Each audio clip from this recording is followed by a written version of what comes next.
Hanya Engkau, Tuhan Yesus Kristus, yang ada di takhta di hatiku, di dalam hidupku, di dalam setiap keputusanku, di masa laluku, di masa sekarangku, dan bahkan di masa depanku. Engkaulah sumber pengharapanku, bukan yang lainnya. Engkaulah sumber kebahagiaanku, bukan yang lainnya. Engkaulah yang menguasai takhta kehidupanku, takhta kehidupan keluargaku, takhta kehidupan bisnisku, takhta kehidupan karirku. Engkau Allah di atas segala Allah. Engkau Tuhan di atas segala Tuhan. Engkaulah perlindunganku. Engkaulah gunung batuku. Engkaulah perisaiku. Engkaulah jalan kebenaran dan hidup bagiku. Engkaulah kebangkitan bagiku. Engkaulah segalanya bagiku. Engkau yang bertakhta. Tiada lain yang lebih kuharapkan untuk berjumpa, dan tiada lain yang aku berpegang. Kami hanya nempel hanya dengan Engkau saja, Tuhan. Ini kami, ajari kami agar di hati kami enggak ada yang lain yang bertakhta. Hanya Engkau. Hanya Engkau satu-satunya. Tiada yang lain. Tidak ambisi kami, tidak ego kami, tidak kenyamanan kami. Hanya Engkau.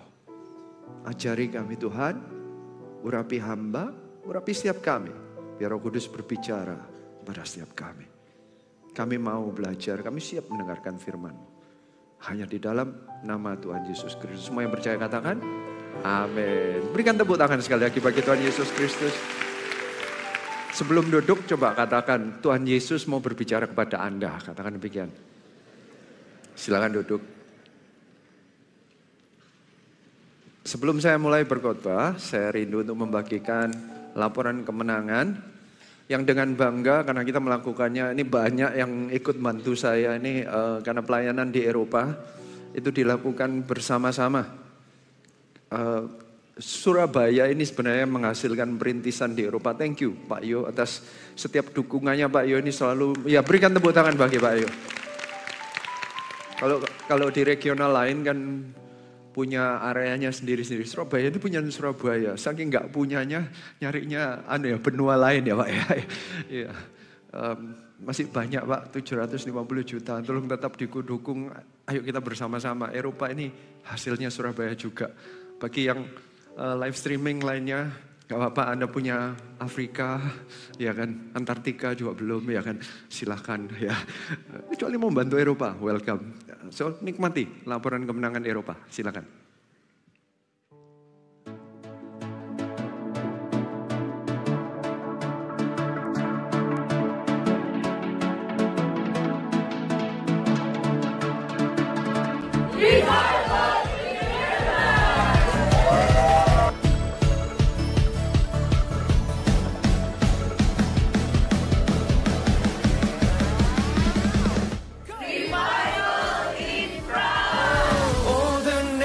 You have made, we'll come and worship here before you, Lord, before you, Lord. He wants to use you to support something else.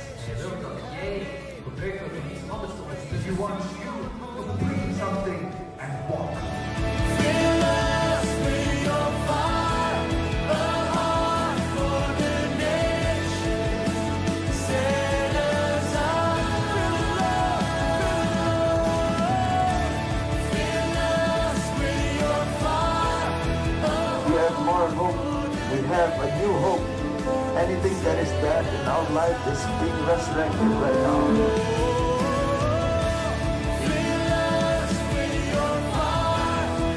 Increase your capacity. And we're going to come up to take their As long as you vitality. said, set us up.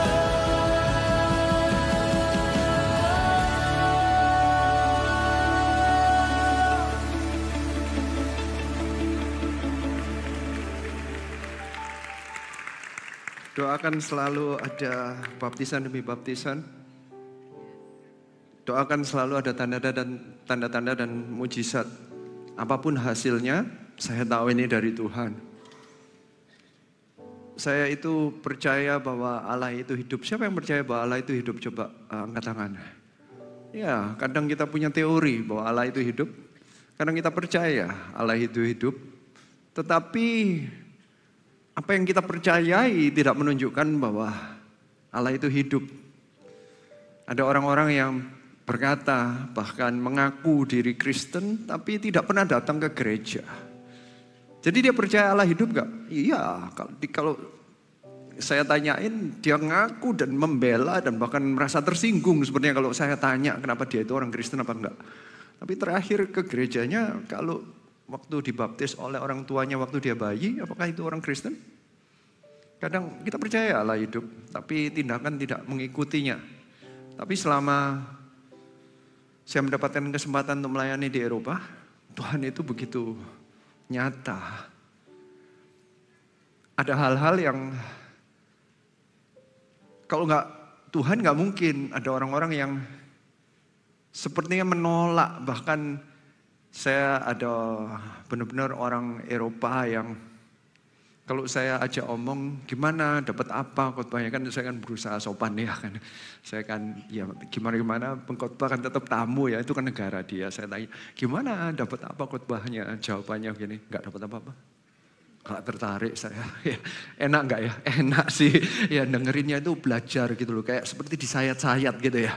Apa mati apa enggak. Kalau saya ikut marah ya berarti masih gak hidup ya kan. Jadi ya oke lah ya terserah kamu gak tertarik gak apa-apa. Puji Tuhannya, Tuhan itu begitu nyata. Di bulan dimana kita ada urapan Roh Kudus semua, Pentakosta. Itu seluruh Indonesia plus seluruh RWSI itu mengadakan ibadah Pentakosta bersama-sama. Kita juga, tapi saya lagi di Indonesia. Jadi kita mengadakan ibadah hanya melalui live streaming. Orang yang tadi nolak gak tertarik itu, dari gak pernah ke gereja, dia tiba-tiba berbahasa roh. Berikan tepuk tangan bagi Tuhan. Orang yang dengerin khotbah aja enggak, tapi berbahasa roh. Itu kalau enggak Tuhan hidup gimana? Dapat dari mana? Kalau enggak Roh Kudus sendiri nyata. Kehadiran, kalau Tuhan benar-benar muncul dengan Anda, semua argumen Anda, semua masalah Anda itu seperti pudar. Semua apa yang kadang ditanyain, ayo pelayanan. Nanti dulu, saya belum siap. Kalau ditanyain gak siapnya apa, gak jelas, gak bisa jelasin. Tapi kalau sudah dijumpai Tuhan, biasanya ketidaksiapan itu sirna. Kalaupun ada masalah apapun, keraguan doktrin ini itu tanya. Ada orang yang sering tanya, kenapa kok begini, kenapa kok gitu, kenapa Sharon melakukan ini, melakukan itu. Cara baptis ditanyain, cara ibadah ditanyain, cara ini ditanyain. Semua ditanyain. Waktu retreat, dia sendiri terima bahasa roh. Mau berdebat apa? Kalau sudah dijumpai Tuhan, sepertinya banyak hal. Terserah sih, tapi banyak hal itu terselesaikan. Saya mau bacakan, tolong dipasang, ini kata pengantar dari Pastor Philip. Saya mengucap syukur saya diberikan kesempatan untuk menulis. Karena ini resiko bagi Pustaka Raja Wali untuk memperbolehkan seorang yang tidak pernah menulis buku apapun dan tidak terkenal sebagai penulis, tapi menulis buku.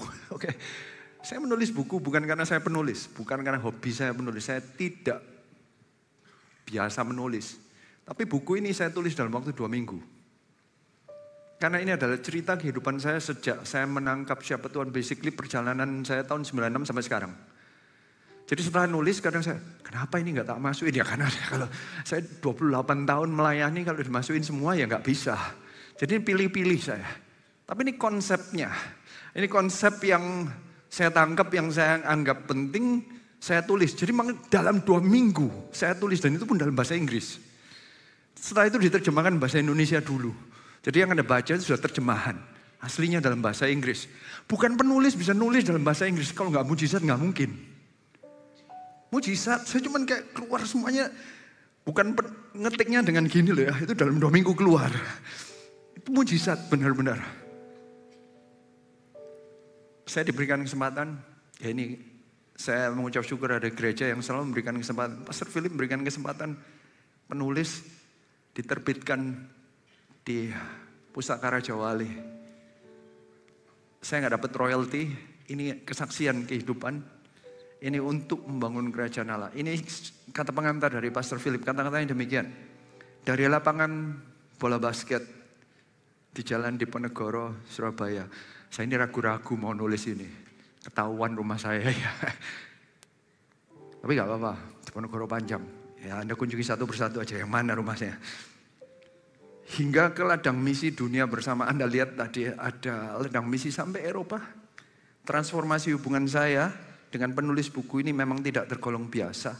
Melalui beberapa dekade, bahkan dua bahkan 3 lembah kekelaman, Tuhan mengangkat sebuah persahabatan hingga ke level pembapaan.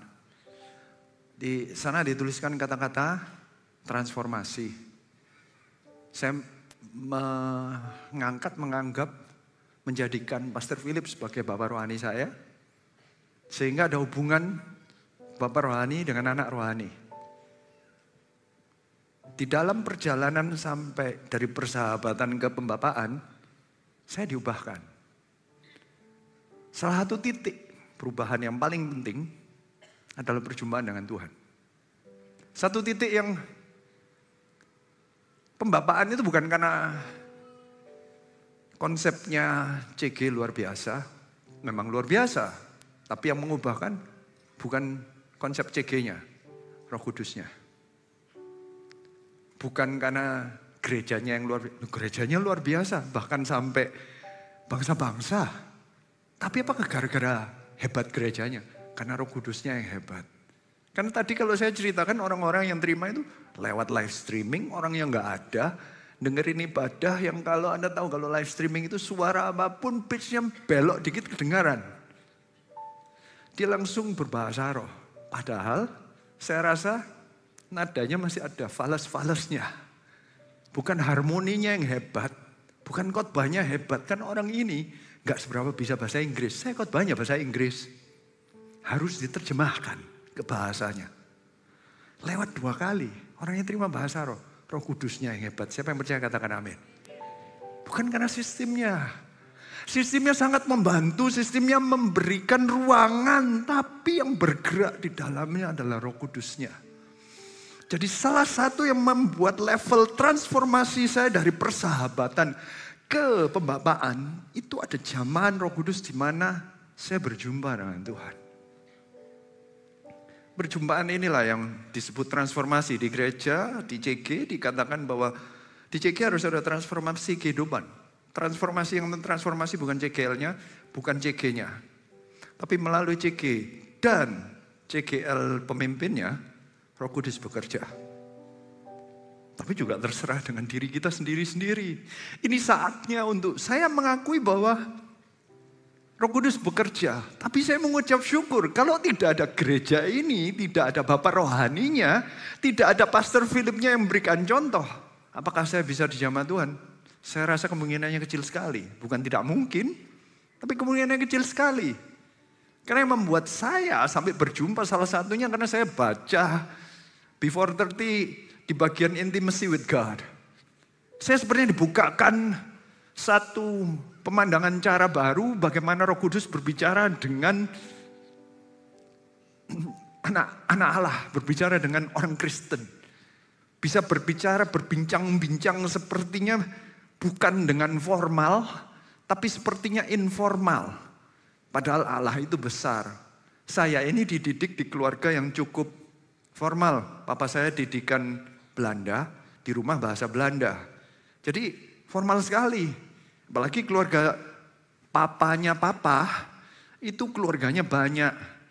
Setiap kali makan duduk barengan, kalau nggak ada hanya engkong saya, cuman gitu aja semua orang sudah takut. Formal sekali. Jadi kebiasaan saya sama orang tua aja formal. Apalagi sama Tuhan. Harus sangat amat formal. Jadi waktu Pastor Philip berkata bahwa Roh Kudus bisa berbicara sama saya itu kaget. Mau dah Tuhan itu berbicara sama saya. Mungkinkah? Saya ini tipe orang minder. Jadi mungkinkah Tuhan mau berbicara sama saya? Mungkinkah pokoknya saya taat aja Tuhan gak marah.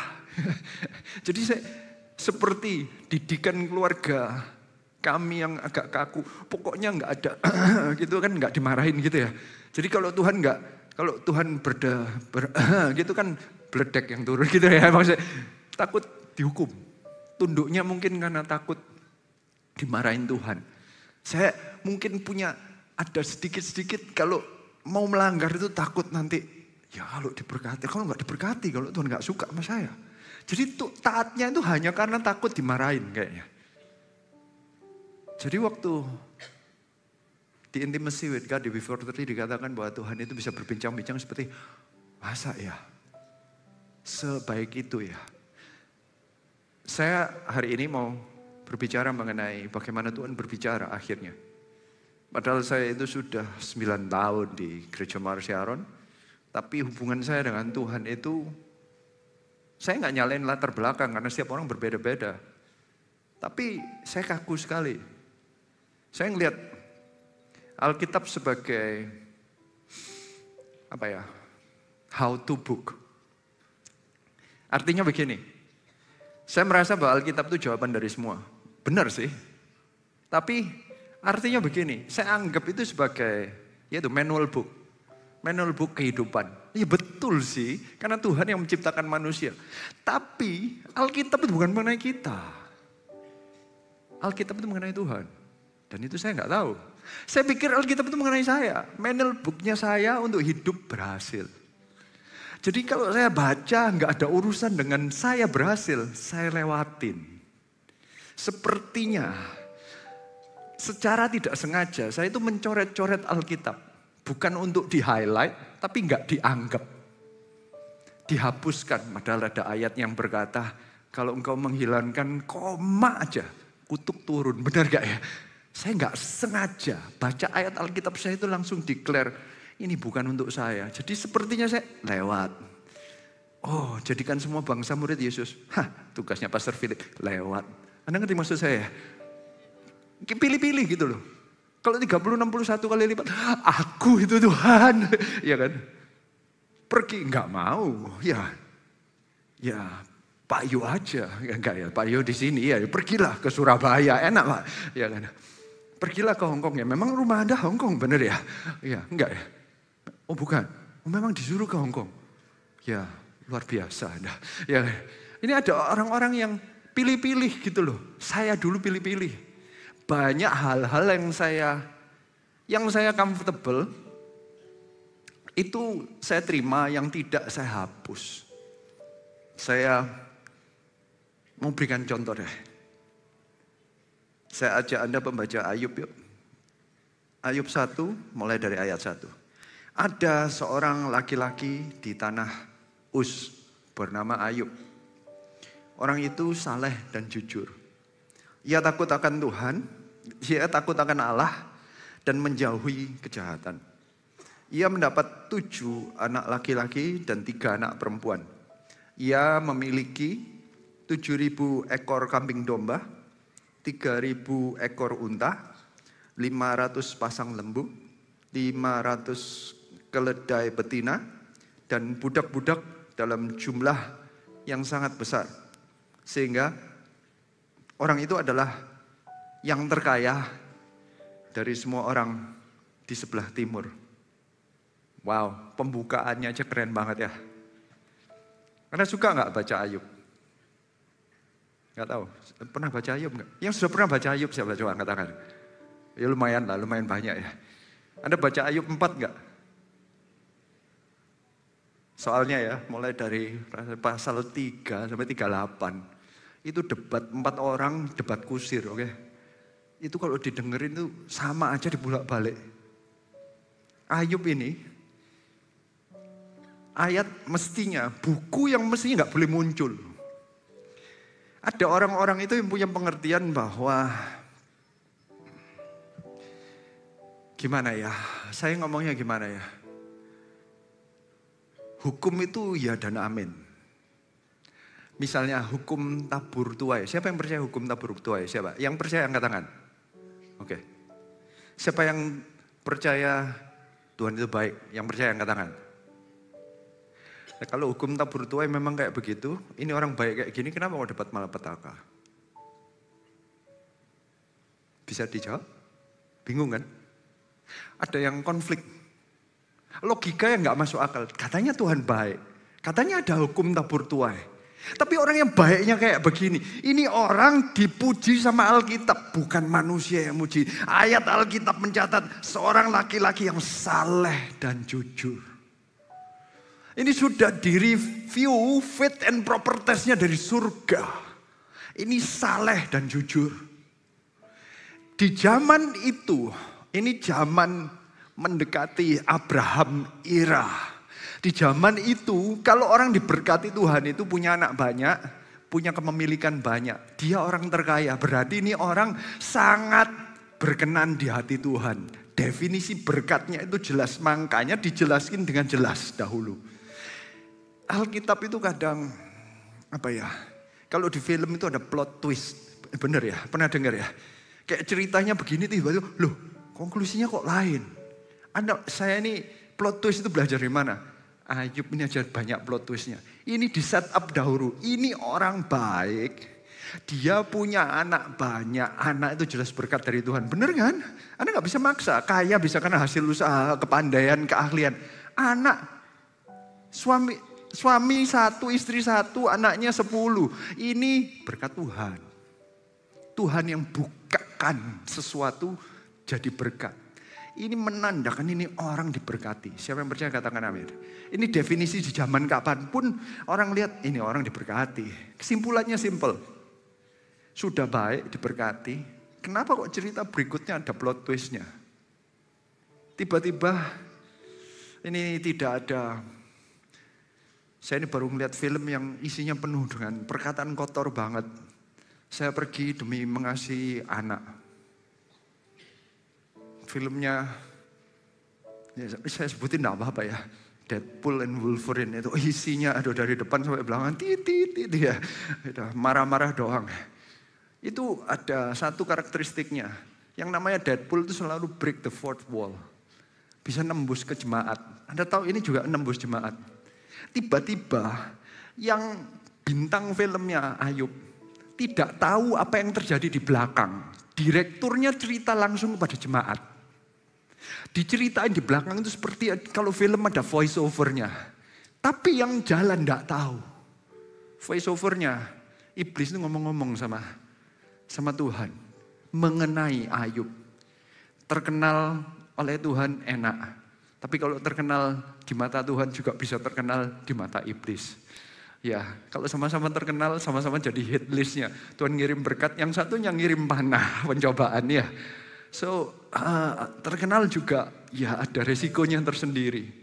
Herannya, orang yang begitu baik, tiba-tiba definisi kebaikan itu mestinya, ya namanya orang saleh, ya mestinya nerima kebaikan kan. Tapi kok kita baca aja, Ayub 1 ayat 12 berkata, maka firman Tuhan kepada iblis, nah segala yang dipunyainya ada dalam kuasamu. Hanya janganlah engkau mengulurkan tangannya terhadap dirinya. Kemudian pergilah iblis dari hadapan Tuhan. Ini Ayub ini keluar setelah yang namanya Proverbs itu Amsal dan Mazmur. Amsal itu peraturan. Kalau engkau berbuat baik, engkau menuai kebaikan. Rajin aja, Tuhan akan berkati. Benar gak? Iya kan? Kalau Anda gak rajin, gak dapat berkat. Berarti mestinya kalau baik, dapat berkat dong. Kenapa kok dapat kutuk? Bukan kutuk lah, malah petaka. Kenapa kok iblis tiba-tiba apapun yang dalam kepemilikan Ayub, orang yang saleh dan jujur ini, ternyata dibiarkan. Setelah dipikir-pikir saya mengerti satu hal.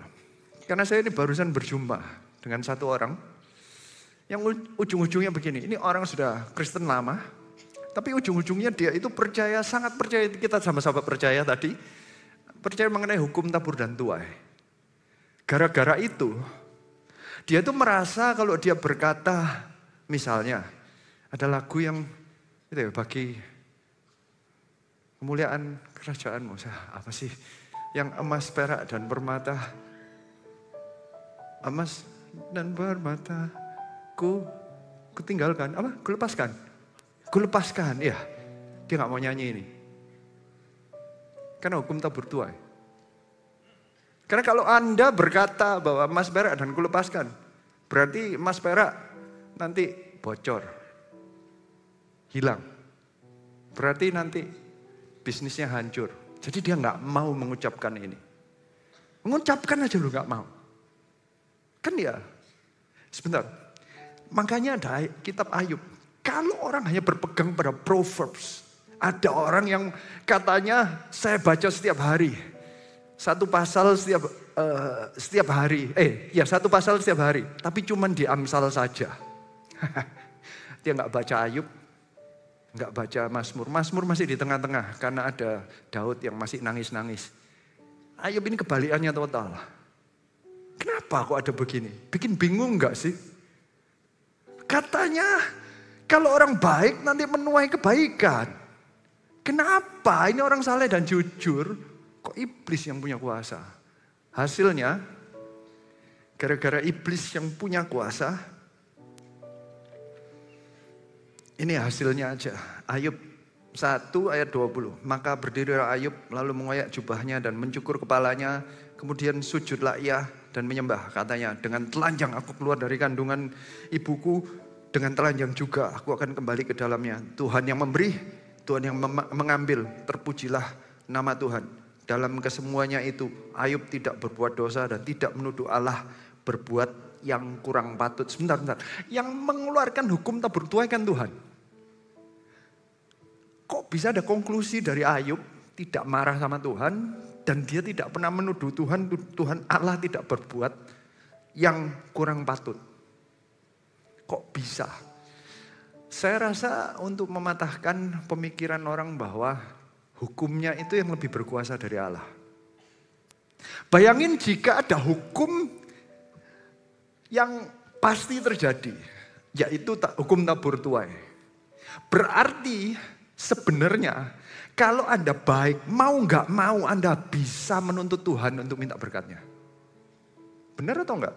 Anda bisa datang ke pengadilan surgawi dan berkata, Tuhan, aku sudah melakukan semuanya. Aku melayani, aku baik, aku tidak merokok, aku tidak main cewek, aku berkata kotor aja tidak, mikir kotor aja tidak.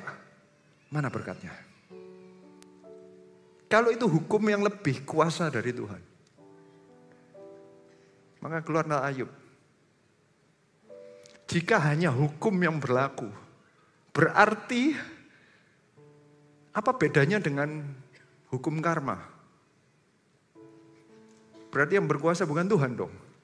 Berarti yang berkuasa hukumnya. Coba tadi bayangkan kalau ada orang yang tidak mau menyanyi kata-kata tertentu. Berarti dia mengimani jika dia mengucapkannya harus terjadi. Apa bedanya sama magic yang di film-film? Di film-film yang Pastor Philip pernah berkhotbah, anak-anak kecil jangan ya ngelihat itulah. Sampai sekarang saya aja ikut gak ngelihat itu, namanya film Harry Potter misalnya. Karena Harry Potter itu kalau Anda mengucapkan sesuatu dengan tindakan tertentu, kata-katanya tepat, harus terjadi. Jadi yang Allah yang mengucapkan atau ilahnya yang menjadikan terjadi. Siapa yang punya kontrol coba? Kalau dia nggak mengucapkan nggak terjadi. Kalau dia mengucapkan mau nggak mau harus terjadi. Berarti yang punya kuasa siapa? Berarti jika yang Anda ucapkan itu pasti terjadi. Yang Allah siapa? Tuhan atau Anda? Bahaya kan? Kelihatannya baik hukum tabur tuai. Tapi jika disalah pergunakan dan salah menangkap, tidak ada sifat Tuhannya. Makanya Alkitab itu bukan buku manual.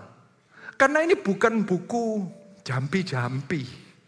Bukan verse book apa ya. Apa sih kalau magician itu mengucapkan mantra. Bukan buku mantra. Jadi kalau Anda mengucapkan sesuatu, nanti kejebaknya. Kalau Anda sudah mengucapkan 50 kali gak terjadi, Anda kecewa gak? Bahayanya kan begitu. Anda bilang, lu katanya ini ayat firman Tuhan, Tuhan itu berkuasa. Waktu Anda sudah ucapkan 50 kali, Anda berdoa dan berpuasa lagi. Sambil pelayanan dan memberikan persembahan lagi. Kok gak keluar? Dan itu yang terjadi dalam diri saya. saya itu menganggap seharusnya terjadi. Ini terjadi masalah, bukan hanya bisnisnya habis semua, anaknya mati. Tanda-tanda orang diberkati dicabut. Dari tadi penjelasan punya anak, punya ini, habis nol. Anaknya 10 jadi nol. Apapun ini kambing domba nol, unta nol. Dari 3.000 jadi nol, semuanya dalam waktu sehari semuanya nol. Tidak ada tanda-tanda diberkati. Iblis itu menantang. Kalau orang ini tidak ada tanda-tanda diberkati, dia masih menyembah engkau enggak? Puji Tuhan, jawabnya Ayub kan, terpujilah nama Tuhan. Wah, ini orang hebat. Ini orang enggak nempel sampai anak loh. Anak itu lu kurang apa? Zaman sekarang kita ini kan sayang keluarga semua sih. Anak diambil lu enggak marah sama Tuhan. Mungkin enggak kita itu masih ada yang kecewa saat anak kita mengalami sakit. Kecewa mungkin Anda rindu masuk sekolah mana, enggak bisa. Kecewa mungkin Anda berontak atau apa. Kecewa apalagi kalau Anda kehilangan anak, ada yang baru umur setahun meninggal. Kecewa enggak Anda? Ayub enggak loh. Ini orang luar biasa. Enggak salah kalau Alkitab mencatat saleh. Tapi enggak berhenti di situ. Masih ada. Pasal 2. Maka firman Tuhan kepada iblis. Nah, ia dalam kuasamu hanya sayangkan nyawanya. Penyakit loh. Sakit penyakit dibiarkan iblis berkuasa. Puji Tuhannya, dia jadi orang yang aneh. Aduh, hidupnya hancur ya. Dia jadi orang yang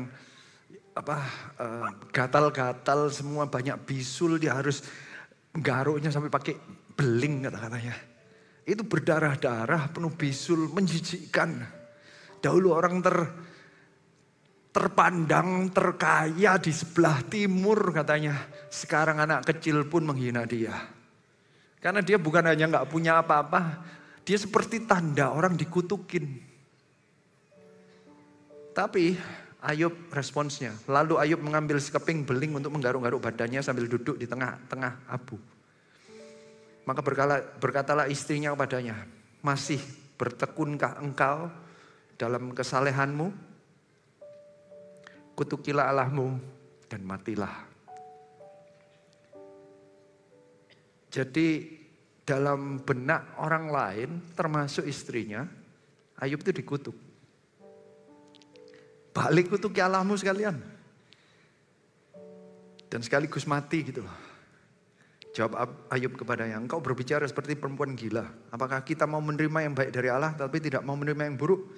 Dalam kesemuanya itu, Ayub tidak berbuat dosa dengan bibirnya. Kemudian ini cerita berikutnya. Ayat 11. Ketika ketiga sahabat Ayub mendengar kabar tentang segala malapetaka yang menimpa dia, maka datanglah mereka dari tempatnya masing-masing, yakni Elifas, orang Teman, Bildad, orang Suah, serta Sofar, orang Naama. Mereka bersepakat untuk mengucapkan belasungkawa kepadanya dan menghibur dia. Dari pasal 3 sampai pasal 38 akhir, itu isinya debat. Ayub ngomong, mereka jawab. Ujung-ujungnya kesimpulannya, kalau sampai ada kutuk dalam kehidupannya karena mereka menerima apapun yang diterima itu adalah kutuk, padahal mereka nggak mendengarkan bahwa ada iblis, ada aktor ketiga. Mereka semua menebak ini semua dari Tuhan. Mereka nggak ada yang tahu. Mereka nggak ngerti. Di balik layar direkturnya berkata sedang diskusi dengan pencurinya gitu loh. Ya gak apa-apa, ambil aja tapi gak boleh nyawa terakhir. Mereka gak menebak ada pencuri, bahkan tidak curiga. Mereka cuman berkata mengenai Tuhan. 4 orang ini debat habis-habisan, kebanyakan. Ada satu lagi nanti ditambah. Pokoknya teman-temannya itu kesimpulannya begini. Kalau ada kutuk, berarti kamu salah. Jadi ujung-ujungnya mereka nyala-nyalain Ayub. Mereka bela Tuhan sih. Mereka membela Tuhan bahwa kalau kayak begini pasti deh kamu yang salah. Herannya bukan itu yang terjadi, benar gak? Ini benar, satu kitab ini benar mengacaukan doktrin. Kalau orang yang konservatif ngelihat Ayub, makanya saya gak baca 3-39, pusing. Pusing memang, yang benar yang mana? Kadang kita dengar benar juga sih. Tapi loh, nantinya Tuhan berkata enggak. Terakhir, ini bukan 39 sampai 38. Jadi 3 sampai 37. Ini mereka berdebat kusir, simpulannya pokoknya Ayub salah.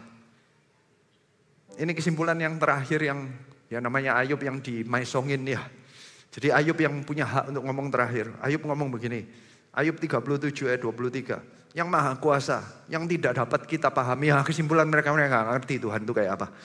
Besar kekuasaan dan keadilannya. Walaupun kaya akan kebenaran, ia tidak menindasnya. Itulah sebabnya ia ditakuti orang. Setiap orang yang menganggap dirinya punya hikmat tidak dihiraukannya. Ternyata memang benar. Ini kesimpulannya. Pokoknya kesimpulan terakhir dari debat mereka.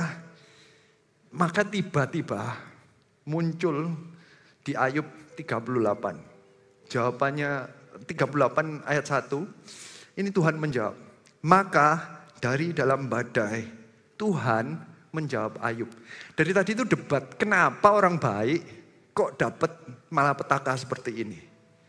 Kemudian jawaban Tuhan. Ini jawaban ya. Jawabannya adalah ayat 2. Siapakah dia yang menggelapkan keputusan dengan perkataan-perkataan yang tidak berpengetahuan? Bersiaplah engkau sebagai laki-laki. Aku akan menanyai engkau supaya engkau memberitahu aku. Di manakah engkau ketika aku meletakkan dasar bumi? Ceritakanlah kalau engkau mempunyai pengertian. Siapakah yang telah menetapkan ukurannya? Bukankah engkau mengetahuinya? Atau siapakah yang telah merentangkan tali pengukur kepadanya? Dan ini terus ngomong terus. Ini nggak percaya. Jadi pertanyaan, di mana engkau? Siapa engkau? Kau bisa jawab enggak? Masalahnya kan Ayub. Ini kan menjawab Ayub. Ayub itu punya masalah. Dia sakit, anaknya mati, bisnisnya kolaps, nol. Dia sedih, hancur, doktrinnya kacau. Tuhan jawabnya apa? Di mana kamu waktu aku membuat dunia?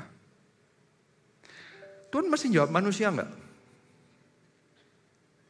Tuhan punya hak enggak? Kita punya hak apa? Hukum apapun yang Tuhan sudah berikan, yang buat ya Tuhan. Dialah firman. Yang membuat firmannya jalan adalah kalau Tuhan berfirman. Bukan kalau firmannya di-quote sama kita. Iblis saja bisa ngambil firman Tuhan untuk mencobai manusia. Tuhan Yesus dicobai pakai ayat. Jadi ayatnya saja tanpa Tuhannya. Apa artinya? Karena yang berkuasa adalah Tuhan. Siapa yang percaya katakan amin. Tapi kalau Tuhan berfirman, itu pasti terjadi. Siapa yang percaya katakan amin. Ini tiba-tiba Tuhan berkata, apa hakmu untuk mempertanyakan hukumku? Kalau aku harus tunduk pada hukum, berarti aku bukan yang berkuasa. Kalau ada hukum yang sudah berjalan, nanti hukum karma lebih tinggi daripada Tuhan. Berarti Tuhan kalau mutusin mau nyelamatin Anda, berarti Anda harus yang terbaik di seluruh Indonesia. Kalau enggak, Ayub aja yang paling saleh, tetap dapat malapetaka. Kebalikannya, kalau Anda yang paling buruk pun, Tuhan Yesus bisa mengasihin keselamatan bagi Anda. Siapa yang percaya katakan amin. Kalau Anda bisa menerima kasih karunia-Nya, Anda harus bisa menerima bahwa yang paling saleh pun kalau ada malapetaka, enggak usah marah. Karena semuanya kasih karunia. Keselamatan baik kasih karunia, berkat pun baik kasih karunia. Bukan karena hukum. Anda ngucapin berkat apapun, melakukan apapun, Anda pakai mantra apapun, jurus apapun. Kalau Allah mau beri, Allah beri. Kalau Allah nggak mau beri, ya nggak diberi. Karena Allah tetap Allah. Kalau Anda punya hal ini, Anda tenang, Anda nggak ngeroh. Anda ngerti maksud saya? Anda itu nggak maksa gitu. Saya itu dulu maksa. Saya itu pikir ini seperti formula. Sepertinya ada. Tadi kan saya bilang manual book. Jadi seperti saya mempelajari ilmu silat kekristenan. Jadi saya tahu caranya berpuasa yang terbaik bagaimana.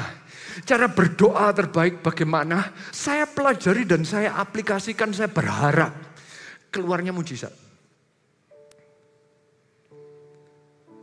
Waktu Allah menjawab. Itu kata-kata Alkitab di Ayub 38 ayat 1 itu keluarnya. Maka dari dalam badai Tuhan menjawab. Kalau Tuhan menjawabnya di balik badai, suaranya Tuhan keras atau pelan? Coba.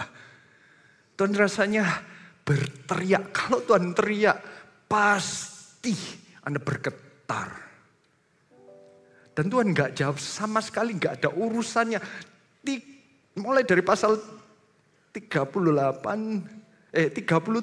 sampai 40 itu gak ada jawaban sedikit pun kenapa anaknya mati, kenapa bisnisnya dirampok, kenapa kok ada yang runtuh rumahnya, gak dijawab sama sekali. Kenapa dia Ayub sakit, gak dijawab sama sekali. Tuhan menjelaskan, aku yang menciptakan langit dan bumi, aku yang ngasih nama ini binatang namanya Leviathan, aku yang ngasih nama bintang di surga, aku yang create pasang surut, aku yang ngatur dunia, semua aturan musim, aku yang ngatur semua. Kamu di mana? Where were you? Nanyanya, di manakah engkau? Bukan hanya itu dia tanyanya, pasal 38 ayat 31. Dapatkah engkau memberkas ikatan bintang Kartika dan membuka belenggu bintang belantik? Aduh, kalau sudah ditantang, can you do it? Kalau kamu menanyakan, kamu bisa memberkati aku apa enggak? Kamu bisa enggak menciptakan bumi? Bisa enggak kamu create bintang? Ditanyain gitu. Kalau bisa boleh tanya, kayaknya gitu. Tuhan nantang. Kalau sudah ditantang Tuhan, sepertinya ini bukan cuma di Ayub. Sebenarnya kalau Anda mau baca, indah tapi kagum, hormat kepada Tuhannya itu harus muncul dengan jelas. Hormat yang campur dengan sayang sama Tuhan itu harus jelas. Kita ini bangga bahwa Allah itu yang menciptakan langit dan bumi. Dan dia masih mau ngomongin, bayangin ini pencipta langit dan bumi, tapi tetap menjawab Ayub. Dia gak perlu jawab loh. Tapi dia tetap jawab. Coba baca, ini contoh yang lain. Yesaya 45 ayat 5. Tuhan tiba-tiba menjelaskan dirinya. Akulah Tuhan dan tiada yang lain. Ini yang paling jelas. Ini yang paling jelas. Kecuali aku, tidak ada Allah. Aku telah mempersenjatai engkau, sekalipun engkau tidak mengenal aku. Kita kenal apa enggak kalau Tuhan mau berkati, diberkati. Anda mau dipersenjatai, bisnismu jalan. Ada orang yang gak percaya Tuhan mau kaya jadi konglomerat. Apa hak-haknya Tuhan? Kenal enggak? Kalau Tuhan mau berkati, berkati. Aku Allah, gak ada yang lain. Aku yang ambil putusan, apa yang baik, yang buruk. Allah yang tahu kekekalan sampai kekekalan. Tuhan punya rencana yang kita gak tahu. Kita ngelihatnya cuma 70 tahun, Tuhan ngelihatnya itu kekal. Orang tahu sedikit dengan orang tahu banyak. Itu lain otoritasnya. Pengetahuan Tuhan dan kuasa Tuhan, kita gak bisa menantang apa. Kita tuh datang untuk menuntut. Dia berkata, ayat 6, supaya orang tahu dari terbitnya matahari sampai terbenamnya, bahwa tidak ada yang lain di luar aku. Akulah Tuhan, tidak ada yang lain. Yang menjadikan terang dan menciptakan gelap, yang menjadikan nasib mujur dan menciptakan nasib malang. Akulah Tuhan yang membuat semuanya ini. Hai langit, teteskan keadilan dari atas, dan baiklah awan-awan mencurahkannya. Baiklah bumi membuka diri dan bertunaskan keselamatan. Baiklah ditumbuhkannya keadilan. Akulah Tuhan yang menciptakan semuanya itu. Allah itu adil. Allah itu sumber keadilan. Hukum bukan sumber keadilan. Allah sumber keadilannya. Benar atau tidak, itu Allah yang menentukan karena dialah standarnya. Saya dahulu waktu masalah, padahal saya setelah baca Ayub, itu setelah baca baru ngerti. Setelah Tuhan temuin saya baru ngerti. Di buku itu dituliskan di kata pengantarnya, dari lapangan basket di rumah saya. Karena saya dijumpain Tuhan di lapangan basket. Itu yang disebutkan titik perjumpaan saya dengan Tuhan.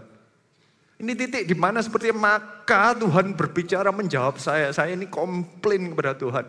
Saya seperti mereka berempat yang berdebat kusir. Kalau orang baik kan mesti dapat berkat. Kenapa malah petaka? Saya ini merasa saya ini sudah baca Alkitab. Saya merasa saya sudah melayani. Kenapa kok saya masih utang? Saya berdebat. Kalau Ayub gak berdosa, saya berdosa. Karena saya marah sama Tuhan. Saya menuduh Tuhan. Di mana engkau? Mestinya Tuhan yang jawab, di mana engkau waktu aku membuat dunia? Tapi saya bertanya, di mana engkau sekarang? Where have you been lately? Saya nanya, saya berani nantang. Dijawabnya, dari badai. Tuhan menjawab, ini jawabannya dia. You have been treating me like a vending machine. Saya ini kalau mikir separuh Inggris, separuh Indonesia. Jadi maafkan keluarnya vending machine. Saya nggak tahu vending machine dalam bahasa Indonesia itu apa. Setahu saya, mesin vending, enggak ya salah ya. Itu ya, cuman vending machine, apa coba bahasa Indonesianya? Anda keluarnya vending machine ya. Tolong dipasang ya vending machine. Dulu saya itu, sepertinya ini bukannya seperti hukum itu loh. Rule, peraturan, hukum karma. Kalau saya masukin rajin ke gereja, mestinya saya kan dapat berkat. Kalau saya masukin ikut pelayanan persembahan dan doa puasa, mestinya saya dapat mujizat dong. Saya mestinya dapat terobosan dong. Saya bisa pilih-pilih, jadi sepertinya yang punya kontrol itu saya. Kalau saya masukkan formula yang tepat, saya mijit dan permintaan yang tepat, kata-katanya tepat, doanya tepat, mestinya keluar mujizatnya. Tiba-tiba saya menjadi ilah sendiri dong. Tuhan yang harus nurutin saya. Kalau nggak terjadi, saya marah. Tuhan berkata, kamu anggap saya ini cuma vending machine. Banyak di dunia ini menganggap hukum bahkan firman Tuhan. Loh, saya yang melakukan berdasarkan firman Tuhan sih. Tapi Tuhannya nggak dianggap, Tuhannya dianggap vending machine. Jadi kontrolnya di Anda. Kalau Anda banyak doa, mestinya dapat banyak berkat. Emangnya begitu? Kalau Tuhan mau kasih berkat, ya kasih berkat. Makanya kalau ada orang yang kayak baru datang, belum pengalaman lama, dia yang diangkat jadi sponsor dulu, tiba-tiba ada orang yang iri. Bukannya saya yang lebih lama, saya sudah melayani dari dulu, kenapa dia yang diangkat sponsor? Izinkan Tuhan yang menentukan siapa yang diangkat sponsor, siapa yang diangkat DGL.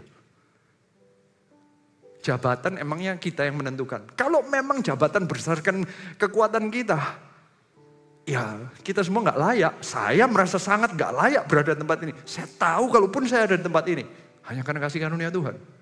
Ada banyak orang yang lebih saleh, lebih hebat, lebih berpengetahuan daripada saya. Lebih punya talenta daripada saya. Kalau saya ada di tempat ini, saya akan tetap menghormatinya. Kalau diberikan kesempatan, saya nggak minder-minder kayak, ya saya, bukan karena saya bangga, nih saya yang paling bisa. Bukan, ini kasih karunia.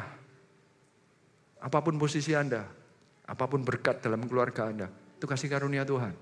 Tuhan berkata, jangan anggap aku sebagai vending machine. Saat itu juga, saya baru sadar, Allah yang begitu hebat, Allah yang menciptakan langit dan bumi. Ya basically Tuhan juga berbicara hal yang sama kepada saya. Dia jelaskan dari ayat Alkitab dari permulaan sampai akhir. Aku yang menciptakan dunia. Aku yang menciptakan langit dan bumi. Aku menciptakan manusia. Aku yang nyuruh Abraham dari Ur Kasdim ke Kanaan. Aku yang membawa Musa keluar dari Mesir bersama dengan Israel. Aku yang membelah Laut Merah. Aku yang menghancurkan tembok Yeriko. Aku yang berjalan di atas air. Aku yang membuat air jadi anggur. Aku yang membangkitkan orang yang mati. Aku yang membuat orang buta bisa melihat. Orang lumpuh bisa berjalan. Dan akulah Alfa dan Omega. Aku akan kembali kedua kalinya. Dan menurut kamu, aku gak bisa menyelesaikan masalah utangmu? Tuhan tanya begitu. Terakhir ditanyain sih, Ayub. Ayub cuma bisa jawab begini. Ayub 39 ayat 36. Maka jawab Ayub kepada Tuhan. Sesungguhnya aku ini terlalu hina. Jawab apakah yang dapat kuberikan padamu? Mulutku kututup dengan tangan. Satu kali aku berbicara, tetapi tidak akan kuulangi, bahkan 2 kali. Tetapi tidak akan kulanjutkan. Diteruskan di 42 ayat 5. Hanya dari kata orang saja aku mendengar tentang engkau. Tapi sekarang mataku sendiri memandang engkau. Oleh sebab itu aku mencabut perkataanku dengan menyesal. Aku duduk dalam debu dan abu. Ayub ini benar-benar tanda bahwa Allah itu Allah yang berkuasa. 3 poinnya tolong dipasang. Perjumpaan dengan Tuhan menghasilkan ini. Bagi saya perjumpaan dengan Tuhan Tuhan menuduh saya dan itu benar. Saya memperlakukan Tuhan sebagai vending machine. Hanya hukum belaka. Firman Tuhan seperti peraturan, formula. Padahal Tuhan itu hidup. Saat saya berjumpa dengan Tuhan, yang saya tangkap Tuhan itu berdaulat. Yang kedua, Tuhan tidak perlu membuktikan diri kepada kita. Kita mau nanya apapun, kenapa Tuhan, kenapa Tuhan? Tuhan tinggal jawab, kamu sudah pernah ikut aku waktu aku membentuk dunia? Saya nggak perlu menjawab, Tuhan nggak perlu menjawab, saya nggak bisa bertanya bahkan mestinya. Dan ujung-ujungnya yang ketiga, ini kesimpulannya. Tuhan itu hidup dan penuh kuasa. Tuhan itu bukan peraturan. Tuhan itu bukan satu hukum karma. Tuhan bukan ada rule di alam semesta ini yang harus diikuti bahkan oleh Tuhan. Tuhan yang menciptakan alam semesta. Alam semesta harus ngikutin Tuhan. Peraturannya semua yang ada di dunia itu Tuhan yang kontrol. Kalau buktinya bahwa Tuhan yang kontrol karena ada mujizat. Peraturannya kalau orang kesleo ya sembuhnya seminggu lagi. Tapi kalau Tuhan berkata sembuh saat ini ya bisa sembuh. Hukumnya begitu. Kalau orang telinganya sakit, tinnitus katanya, jadi telinganya selalu ada bunyi, ya mestinya ke dokter ditreat sampai sembuh. Kalau langsung didoakan langsung sembuh, itu Tuhan berkata aku berdaulat. Tuhan gak mau ngikutin peraturan itu karena kasih karunia Tuhan. Tuhan mau buktikan semua peraturan yang kamu lakukan. Menurut kamu sudah baik, kalau Tuhan bilang nanti ya tunggu masih ada yang aku mau kamu kerjakan. Atau kamu baru melakukan sesuatu, baru teriak Tuhan sudah mau berikan mujizat. Itu karena kasih karunia Tuhan. Siapa yang percaya katakan amin. Dan Tuhan yang menciptakan langit dan bumi. Kita gak perlu pertanyakan. Kita aja berdiri di bukti. Kita masih bernafas saja membuktikan bahwa Allah itu masih baik, Allah itu hidup. Kalau Anda masih bisa mendengarkan ini, Tuhan masih mengadakan mujizat dalam kehidupan kita. Karena at any time bisa ada virus yang membuat kita entah radang ini, kayak kanker itu, stroke, banyak macam. Melenceng 1%, 1 derajat aja. Hancur. Dunia miring 1 derajat aja. Gempa bumi, hancur semua. Selama kita masih ada di tempat ini. Belum ada kiamat. Karena Tuhan yang atur. Kita perlu mengucap syukur. Sejak saat itu, transformasi saya baru dimulai. Saya baru sadar bahwa yang saya ikutin itu bukan peraturan. Datang ke gereja itu bukan untuk centang kelihatan saya baik atau tidak. Tapi datang untuk menyapa Allah yang hidup. Datang untuk mendekat, mengenali sifatnya Allah. Peraturannya saya sudah tahu. Saya mau tahu sifatnya Tuhan. Saya menganggap Allah sebagai Bapa. Saya harus bertindak sebagai anak. Saya mau menjadi anak yang baik. Saya pelajari Alkitab, saya belajar. Siapa yang dianggap bukan sempurna tapi baik. Siapa yang bisa diteladanin. Di dunia ini para pemimpin. Mengucap syukurlah di gereja yang banyak menunjukkan teladan. Para hamba-hamba Tuhan, gembala-gembala yang ditunjuk oleh gereja kita. Itu menjadi teladan kita, gak ada yang sempurna. Para hamba Tuhan gak ada yang sempurna. Tapi mereka memberikan teladan. Masing-masing punya kekuatannya masing-masing. Kita belajari teladannya apa. Kita harus hormati orang-orang yang Tuhan letakkan. Karena pasti di sekeliling kita. Anda suka gak suka mereka, pasti ada teladan yang kita bisa pelajari. Jangan komplain pindah. Jangan komplain pingin lari dari CG, lari dari entah pelayanan apa, lari dari apapun. Ayub berkata, aku cabut semua perkataanku. Aku tetap percaya Tuhan. Puji Tuhan, Tuhan memang baik. Supaya ini ceritanya, plot twistnya sudah selesai. Ini kembali ke memang sifatnya Tuhan, Allah itu baik. Jadi Ayub 42 ayat 10. Lalu Tuhan memulihkan keadaan Ayub setelah ia meminta doa untuk sahabat-sahabatnya. Dan Tuhan memberikan kepada Ayub 2 kali lipat dari segala kepunyaannya dahulu. Ceritanya happy ending. Tapi Anda harus lihat happy endingnya. Pemulihannya itu terjadi setelah Ayub berdoa kepada orang lain. Coba Anda bayangkan pendoanya. Ini orang yang melayaninya itu berdarah semua, rambut habis, penuh dengan abu. Doain orang ini Ini orang yang terkaya di sebelah timur yang datang ini saya percaya kalau nggak orang terpandang, orang yang paling kaya di sebelah barat mungkin ya kan sesama kenal ya. Atau petinggi, orang yang paling pandai, orang yang paling hebat, orang yang paling berkuasa. Ini petinggi semua didatengin orang yang berceceran bisul dan darah dan dia yang mendoakan. Pemulihan terjadi setelah Anda tetap melayani. Jangan nunggu pelayanan setelah masalah Anda selesai. Ada masalah atau tidak ada masalah, Allah tetap baik. Setelah Anda pelayanan, saya percaya di tengah jalan Anda sedang melayani. Tiba-tiba pemulihan itu datang. Bukan karena Anda layak, bukan karena Anda memaksa dengan berpuasa. Karena Allah itu berdaulat. Semua bangkit berdiri.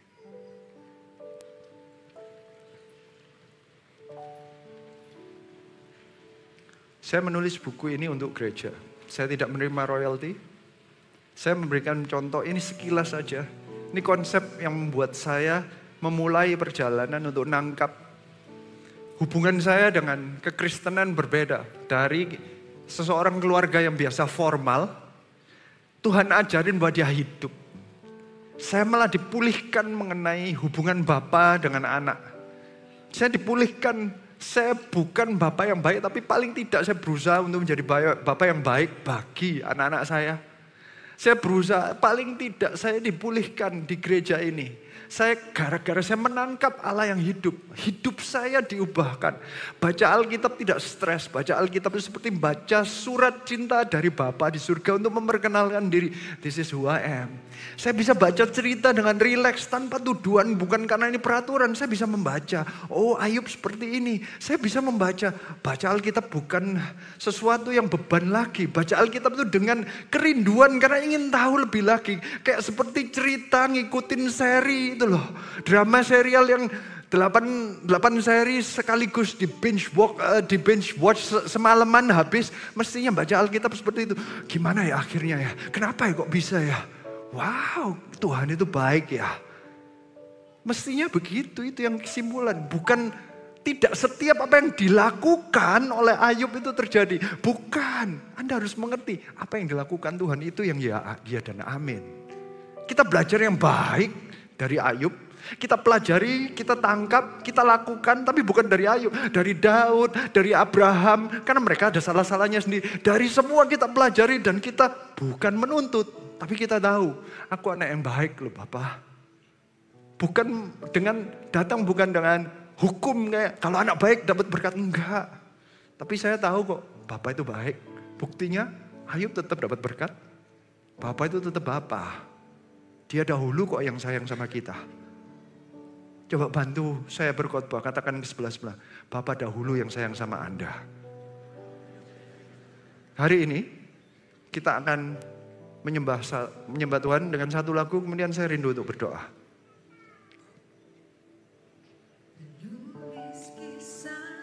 Hidupku salib bagi dosaku, pengorbananmu menyelamatkanku, jadikanku indah. Ku dengar kau memanggilku untuk menjadi alatmu. Ku serahkan roh jiwa tubuhku, pakailah aku Tuhan. Emas, perak dan permata, kenikmatan yang dunia tawarkan, ku lepaskan semuanya untukmu. Ku ikut panggilanmu sampai bumi habis lenyap, sampai akhir nafas di hidupku mengikutmu. Hal yang termulia ini hidupku bagi kerajaanmu. Emas, perak, dan permata, kenikmatan yang dunia tawarkan, ku lepaskan semuanya untukmu. Ku ikut panggilanmu sampai bumi habis lenyap, sampai akhir nafas di hidupku mengikutmu. Hal yang termulia ini hidupku bagi kerajaanmu. Semua tundukkan kepala. Yang saya alami saat saya berjumpa dengan Tuhan, tiba-tiba seperti realitas yang di dunia ini sepertinya berubah. Mestinya saya ada di rumah, di lapangan basket, tapi tiba-tiba seperti firman Tuhan itu ya dan amin saat Tuhan berkata, let there be light. Sepertinya ada sinar yang mengikuti. Startnya dari gelap seperti saya ada di luar angkasa. Waktu Tuhan berkata, biarkan ada pemisahan, ada tanah, bumi dibentuk. Sepertinya semua itu terjadi di hadapan saya. Ada perasaan yang muncul, ada semuanya muncul karena Allah itu lebih real daripada yang ada di dunia. Sepertinya apapun yang ada di dunia itu ditangkap di salah satu lagu yang berkata, apapun yang ada di dunia itu jadi strangely, jadi dim. Semua yang ada di dunia itu seperti pudar. Apapun yang sepertinya bersinar di dunia, problem yang sepertinya besar, itu jadi mengecil karena Allah itu jauh lebih besar dari setiap masalah. Apapun yang sepertinya menggiurkan di dunia ini, emas, itu jadi cuman barang yang ada di bumi yang diciptakan Tuhan. Yang lebih mulia adalah Tuhannya, penciptanya, bukan emasnya. Apa yang sepertinya bersinar-sinar, permata sepertinya. Tapi waktu melihat wajah Tuhan yang penuh dengan sinar kemuliaannya, semuanya menjadi dim, pudar, jadi hitam putih, jadi blur, jadi menjauh, jadi gak fokus. Fokusnya hanya Tuhan saja. Saat Allah yang hidup datang ke duniamu, keluar dari badai semua kehidupan, kekacauan, doktrin dan pemikiran yang salah, Tuhan muncul dan Tuhan berbicara. Itu yang membuat kita bisa melepaskan apapun. Itu yang membuat kita bisa setia sampai akhir. Karena kita tahu akhirnya kita akan berjumpa dengan Sang Pencipta. Apapun yang ada di dunia, ini cuma sementara. Nanti yang kekal ketemu sama Tuhan yang menciptakan langit dan bumi.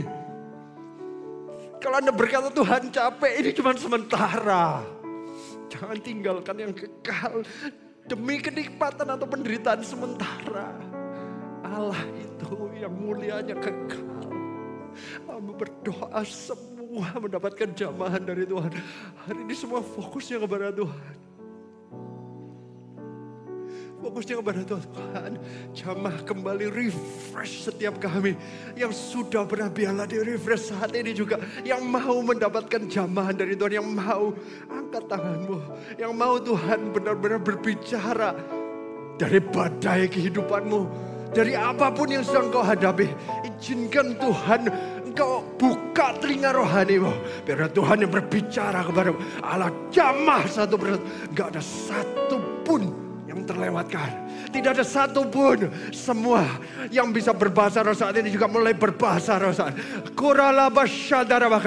Saat ini juga yang belum bisa kami berdoa saat ini juga Roh Kudus kau jamah penuhi. Ini bukan doktrin bela Allah yang menjamah engkau saat ini juga. He is the creator of heaven and earth.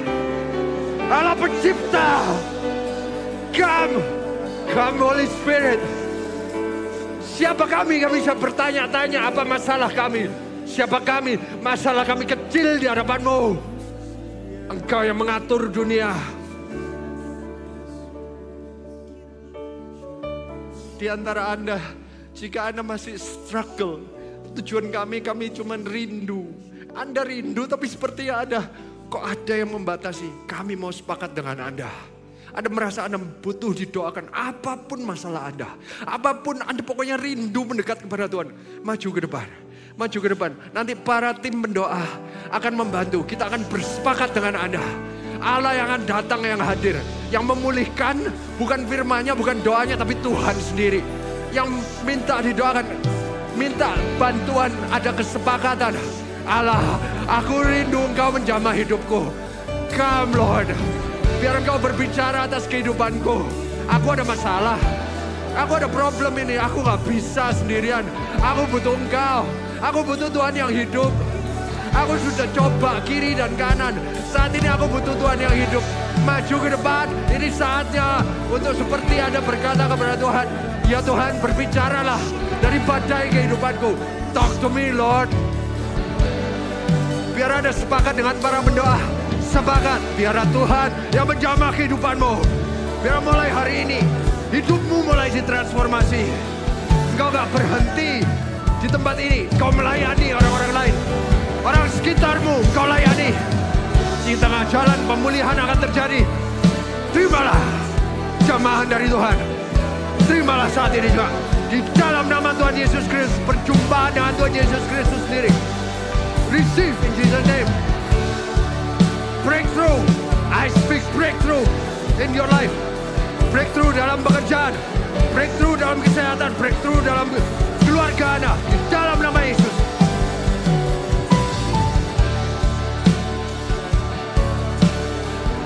Shantara Bakara.